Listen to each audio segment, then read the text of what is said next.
I just wanted to ask about what appears to be a somehow paradoxical response to this impeachment inquiry, which is that a Gallup poll, a new Gallup poll that was revealed just yesterday morning, Wednesday morning, before the impeachment vote happened, found that Trump's approval rating has been increasing. It's gone up from 39% to 45%. It also showed support for Trump's impeachment and removal decreasing from 52% to 46%. Your response to that and the fact that some are saying that this long drawn-out impeachment inquiry is actually strengthening President Trump? Well, two things. One, I think polling is not static. I look at it because it's out there and it's interesting to look at, but it is often changed by how leaders lead. And if there were enough, even just a handful of Republicans who were willing to do what is right for the country and lead, I think you would see that polling shift pretty quickly. Remember, when Richard Nixon was impeached, it wasn't until the final days that polling dramatically shifted.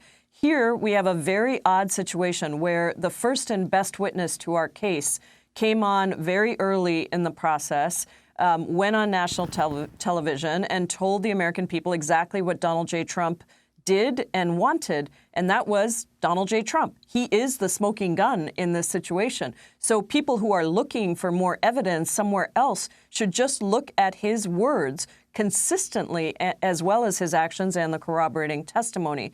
So I think polling does change. But the other thing that I would just say is it is a remarkable statement that half of the country wants to see, just under half of the country wants to see President Trump removed from office. That is, those are stunning numbers. And I think sometimes we look at the opposite and we say, how come the numbers aren't greater? How could these people stick with the president? But that is a remarkable number of people who want this president impeached. And remember, in 2018, the American people voted in a House majority of Democrats because they wanted checks and balances.